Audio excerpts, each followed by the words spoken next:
welcome to That Florida Feeling. I'm your guest host, Kev Pound from the Stupid History Minute podcast. I would like to thank Jody for giving me the opportunity to take over a podcast that I listen to every week and prove to all of you that I could speak about history for more than a minute. Now, I have lived in Florida my entire life. And I can tell you, if you spend a few decades here and you realize two things. First, the sun is trying to kill you. And second, there's no limit to the ridiculous things people will do with water. But you know what? It's Florida, right? Ridiculous is basically our state motto. So today, we're going to be diving into a place that's equal parts paradise, playground, and sometimes a headache. Ginnie Springs, one of my favorite places in Florida. If you've ever been tubing down the Santa Fe River, or you've been a college kid looking for somewhere to test the carrying capacity of a Yeti cooler, or if you've probably heard of it. But the story of Ginnie Springs goes way deeper, literally and historically. And it goes deeper than just the tubes and the kegs or whatever you've heard about it. So let's get into it here. Let's roll back a few thousand years before Florida was full of like subdivisions and public stores and snowbirds fighting over parking spots. The area around Ginnie Springs was home to indigenous tribes, mainly the Timucua. These folks knew the land and the water better than anybody. The Santa Fe River was basically I-95 for them. Food, transport, culture, it all flowed right there. Now, the springs themselves, they weren't what they are now, which are Instagram backdrops. They were lifelines. The steady, clear, 72-degree water made survival possible in a state that, newsflash, is basically a swamp pretending to be real estate. Archaeologists have found evidence of early people around the springs all over North Florida. Projectile points, shell tools, pottery shards. And if you think about it, of course they'd be there. They've got clean water, fish, game, and shelter. Now, the name Ginnie didn't exist yet. No one really knows exactly when it got that name, but it's thought to be connected to early settlers in the 1800s. Back then, Florida was more about farms and logging camps than floating down a river with a white claw. The land around High Springs was thick forest and farmland, with the Santa Fe River serving as the backdrop to really everyday life. But here's where the story starts to shift. For decades, Ginnie Springs was basically a local swimming hole, something that neighbors knew about. But Florida has a way of turning hidden gems into full-on attractions. And yes, I can hear you Floridians laughing because you know I'm true. You know I'm right.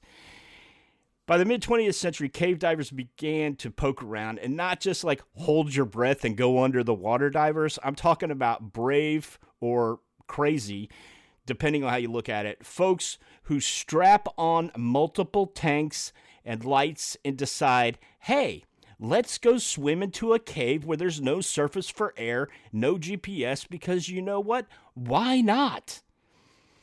Now, the spring is part of a much larger cave system known as the Devil's Spring system.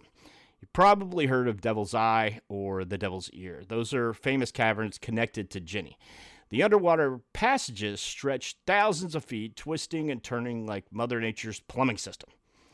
Divers from all over the world started coming here in the 1970s and 80s to test their skills, map the caves, and in some tragic cases, push the limits a little too far. Look, cave diving isn't for everyone, certainly not this guy.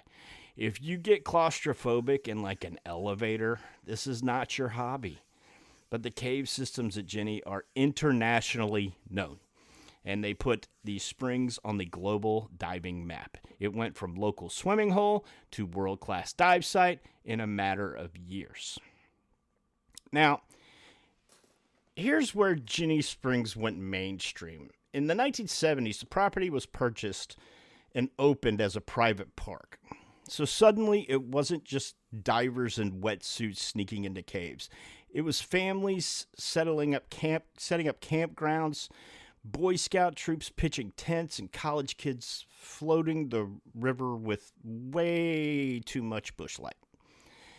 The owners leaned into it, though. They built campgrounds, added amenities, and made Ginnie into more than just a hole in the ground with water in it. It became a full-on recreation destination. Now, if you've been there, you know it's a tale of two Ginnies.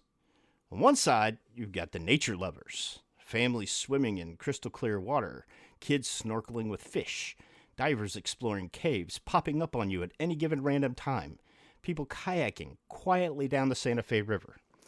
But on the other side, you've got, well, let's just call it spring break energy. Tubes lashed together, speakers blasting, and coolers big enough to smuggle shack. Some weekends it looks like the world's largest floating tailgate party. Honestly, that's kind of the Florida brand, though. Beautiful, natural wonder right next to questionable life choices. If that's not us, I'm not sure I know what one is. Of course, it wouldn't be Florida if it didn't come with a little drama, though. Or a lot of drama. First off, noise. If you live anywhere near Ginnie Springs, you've probably had a few weekends ruined by the bass line from somebody's Bluetooth speaker floating down the Santa Fe.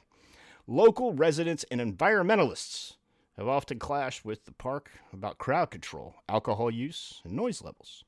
But the bigger, more serious controversy? Water. Specifically, the bottled water industry. Ginnie Springs sits on the Florida Aquifer, one of the largest underground freshwater reserves in the world. That's what feeds the spring. It's like a giant natural faucet. In recent years, companies like Nestle and now Blue Triton have gotten permits to pump millions of gallons of water from the aquifer near Ginnie to bottle and sell. Conservationists don't like this, and they argue that this depletes spring flow, threatens ecosystems, and basically privatizes a public resource. I got a point. The companies, of course, say it's sustainable and regulated.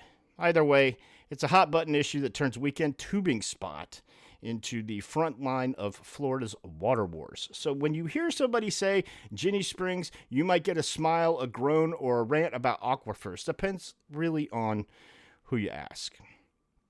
So what's up with Ginnie now?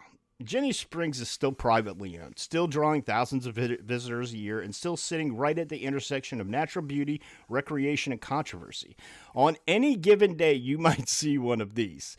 Cave divers with high-tech gear worth more than your car. Families picnicking on the shoreline. Teenagers doing backflips off docks that were not built for backflips. And an inflatable unicorn tube convoy with the sound system that could headline Coachella. That's Ginnie Springs in a nutshell. Paradise and chaos coexisting at 72 degrees year-round. Honestly, it's part of what makes Florida, Florida. We take something breathtakingly beautiful, add people, and somehow create both magic and madness. It's why we love it, and it's sometimes why we shake our heads at it. So that's the history of Ginnie Springs, from indigenous lifeline to world-class dive site to weekend party central. It has been part of Florida for thousands of years, and it'll probably still be there long after we're gone, still pumping that crystal clear water from the aquifer below. If you've been, you know everybody comes back with a story. Some wholesome, some wild, and some that maybe you don't need to tell at Thanksgiving dinner. Hey guys, I want to thank you for hanging out with me on That Florida Feeling. I'm Kev Pound from the Stupid History Minute podcast, reminding you to wear your sunscreen, drink your water, and in Florida, if it sounds ridiculous, it probably is. This podcast is a production of Unfiltered Studios. If you would like to know more about joining Unfiltered Studios, please visit our website at unfpod.com for more information.